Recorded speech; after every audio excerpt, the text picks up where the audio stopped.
నా సొంత నియోజకవర్గమైన ఆలేరు నియోజకవర్గం నుంచి పోటీ చేయబోతా ఉన్నా. తీర్మార్ మల్లన్న ఎమ్మెల్సీ తెలంగాణ రాజ్యాధికార పార్టీ అధ్యక్షుడు తీర్మార్ మల్లన్న పొద్దున్న లేచి బీసీ ఉద్యమం చెప్పి బీసీల కోసం కొట్లాడుతున్నా అని చెప్పి వీడియోలు చేస్తా ఉంటాడు. సో రెడ్డిల ఆధిపత్యం ఉండొద్దు, సో బీసీలు రాజకీయంగా ఎదగాలి, బీసీ జనాభా అత్యధికంగా ఉంది, బీసీలు అన్ని రకాలుగా పైకి రావాలని చెప్పి పొద్దున్నేసి కొట్లాడుతూ ఉంటాడు. రెడ్ల మీద విపరీతమైన కామెంట్లు చేశాడు, రెడ్లను పచ్చి బుద్ధులు తిడతా ఉంటాడు. సో తీర్మార్ మల్లన్న ఎమ్మెల్సీ ఆలేరు నియోజకవర్గం నుంచి పోటీ చేస్తా అని చెప్పి చెప్తా ఉన్నాడు. సో రెడ్ల మీద పోటీ చేయొచ్చు కదా.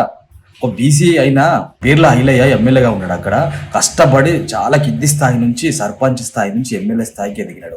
కార్యకర్త స్థాయి నుంచి కష్టపడి చాలా బిద కుటుంబం నుంచి ఒక స్థాయికి ఎదిగినాడు. సో బీసీ మీద ఎందుకు పోటీ చేస్తున్నావు? కొమ్మటిరెడ్డి రాజగోపాల్ రెడ్డి, కొమ్మటిరెడ్డి వెంకటరెడ్డి మీద పోటీ చేయొచ్చు కదా.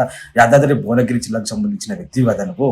పొద్దున్న లేస్తే రెడ్ల మీద పడి ఏడుస్తావు కదా, రెడ్లను దింపుతా బీసీలను రాజ్యాధికారం తీసుకొస్తా, బీసీని ముఖ్యమంత్రి చేస్తా అంటావు కదా. రెడ్ల మీద పోటీ చేసి గెలిచే దమ్ము లేదా తీర్మానం వల్ల నీకు? ఒక బీసీ అయినా వీర్ల ఐలయ్య మీద పోటీ చేస్తావా? అంటే నీ అన్ని దొంగ డ్రామాలు, దొంగ పనులు, నీ ఆదాయం పెంచుకోవడానికి మాత్రమే వాళ్ళని బ్లాక్ మెయిల్ చేసి డబ్బులు వసూలు చేస్తూ ఉంటావు. మరి రెడ్ల మీద పోటీ చేయడానికి మాత్రం నీకు మనసు రావడం లేదు. నీకు దమ్ము ధైర్యం ఉంటే, నిజంగానే బీసీల మీద ప్రేమ ఉంటే, నీకు రెడ్ల మీద నిజంగానే కోపం ఉంటే ఒక రెడ్డి మీద పోటీ చేసి గెలువు. నీకు దమ్ము ఉంటే బ్లాక్ మెయిలర్ తీర్మార్ మల్లన్న ఎంతసేపు బ్లాక్ మెయిల్ చేసి డబ్బులు దండుకోవడం కాదు, ఒక రెడ్డి మీద పోటీ చేసి గెలిచి చూపించు. ప్రైవేట్ స్కూల్స్, ప్రైవేట్ కాలేజీల మీద వెళ్ళి అక్కడ ప్రశ్నిస్తూ ఉంటాడు.